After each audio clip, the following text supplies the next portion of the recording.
জামালপুরে স্ত্রীকে হত্যার পর মরদেহ গুম করার জন্য পোড়ানোর চেষ্টায় অভিযোগ উঠেছে স্বামীর বিরুদ্ধে।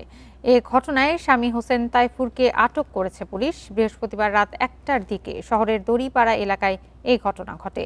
এ ঘটনায় মামলা দায়েরে প্রস্তুতি চলছে। ১৫ বছর আগে বিয়ে হয় তাহমিনা আক্তার ও সুপ্রিম কোর্টের আইনজীবী হোসেন তাইফুরের।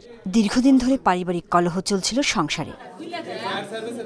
এরই জেরে বৃহস্পতিবার রাতে ধারালো অস্ত্রসহ বিভিন্ন জিনিস দিয়ে তাহমিনার উপর হামলা করে তাইফুর। ঘটনাস্থলেই মারা যান তাহমিনা। এরপর ঘরের ভিতর মরদেহ পোড়ানোর চেষ্টা করা হয়। বিষয়টি প্রতিবেশীরা বুঝতে পেরে ফায়ার সার্ভিসে খবর দেয়। এই ঘটনায় দোষীর শাস্তির দাবি জানিয়েছেন প্রতিবেশী ও নিহতের স্বজনরা।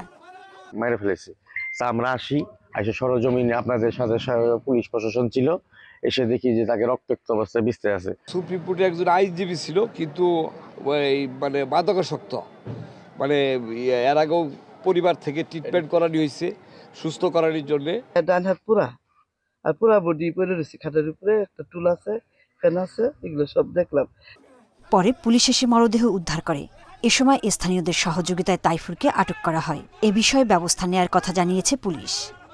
আমরা সদর থানা পুলিশ দ্রুত এখানে এসে তারপরে এবং ফায়ার সার্ভিসের সহায়তায় তার লাশ উদ্ধার করা হয়, তার লাশের সুরতহাল করা হয় এবং যার বিরুদ্ধে এই হত্যার অভিযোগ তাকে আটক করা হয়।